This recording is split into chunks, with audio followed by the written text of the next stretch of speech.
ഇന്ന് ടേസ്റ്റിയും ഹെൽത്തിയുമായിട്ടുള്ള ഒരു അവിയൽ റെസിപ്പിയാണ് കൂട്ടുകാരുമായിട്ട് പങ്കുവയ്ക്കുന്നത്. വെജിറ്റബിൾ എല്ലാം വെച്ചിട്ടാണല്ലോ സാധാരണ രീതിയിൽ നമ്മൾ അവിയൽ തയ്യാറാക്കിയെടുക്കുന്നത്. ഇന്ന് നമ്മൾ വ്യത്യസ്തമായിട്ടുള്ള ഒരു അവിയലാണ് നിങ്ങളുമായിട്ട് പങ്കുവയ്ക്കാനായിട്ട് പോകുന്നത്.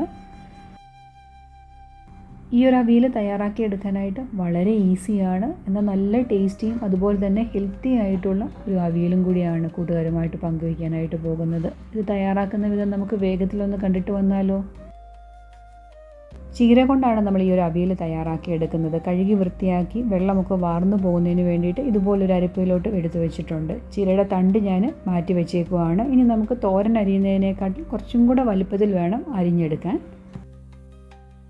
ചീരയോടൊപ്പം നമ്മൾ കുറച്ച് കാര്യം കൂടെ ചേർത്തിട്ടാണ് ഈ ഒരു അവിയൽ തയ്യാറാക്കിയെടുക്കുന്നത്. അപ്പോൾ ഒട്ടും തന്നെ കുഴഞ്ഞു പോകത്തില്ല, നല്ല ടേസ്റ്റിയുമായിരിക്കും. കുറച്ച് ചക്കക്കുരു കഴുകി വൃത്തിയാക്കി കട്ട് ചെയ്ത് വെച്ചിട്ടുണ്ട്. അതോടൊപ്പം തന്നെ ഞാൻ ഒരു ചെറിയ പീസ് പടവലങ്ങായും ഒരു മുരിങ്ങയ്ക്കായും എടുത്തിട്ടുണ്ട്.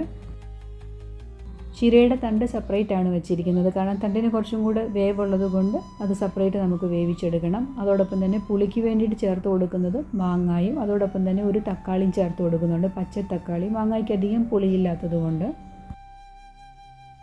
മൺചട്ടിയിലാണ് ഈ ഒരു അവിയൽ തയ്യാറാക്കിയെടുക്കുന്നത്. ലേശം വെളിച്ചെണ്ണ ഒഴിച്ചു കൊടുത്തിട്ടുണ്ട്, ചട്ടിയുടെ അടിക്ക് പിടിക്കാതിരിക്കുന്നതിന് വേണ്ടിയിട്ടാണ്. ഇനി ആദ്യം ചക്കക്കുരു ഒന്ന് വേവിച്ചെടുക്കണം. ചക്കക്കുരുവിന് വേവ് അധികമായതുകൊണ്ട് ചക്കക്കുരു ആദ്യം തന്നെ ഒന്ന് വേവിച്ചെടുക്കുകയാണ്.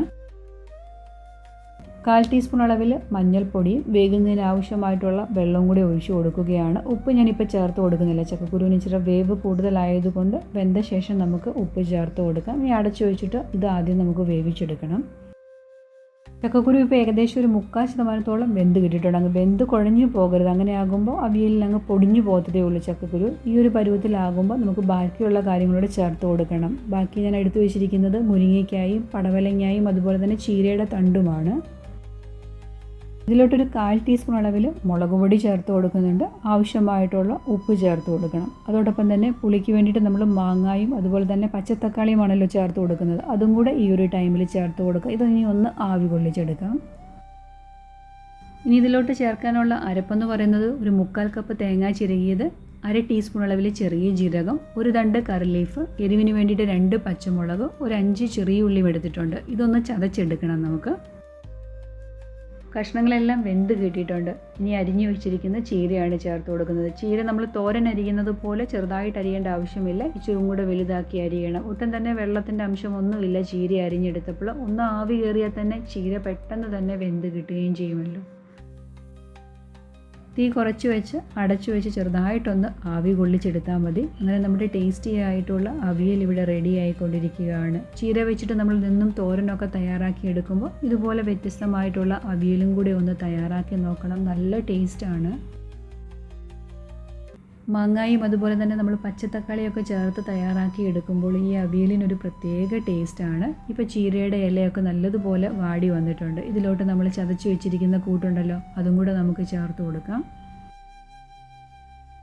അരപ്പ് ചേർത്ത് കൊടുത്തിട്ട് ചെറുതായിട്ടൊന്ന് ആവി കൊള്ളിച്ചെടുക്കണം. അരപ്പിലോട്ട് ആവിയൊക്കെ ഒന്ന് കയറി കിട്ടണം. അതിനുശേഷം ഇവയെല്ലാം കൂടെ മിക്സ് ചെയ്തെടുത്താൽ മാത്രം മതി. ഇത് നമുക്ക് ചോറിൻ്റെ കൂടെയും ചപ്പാത്തിയുടെ കൂടെയും ഒക്കെ കഴിക്കാനായിട്ട് നല്ല ടേസ്റ്റാണ് ഈ ഒരു അവിയൽ.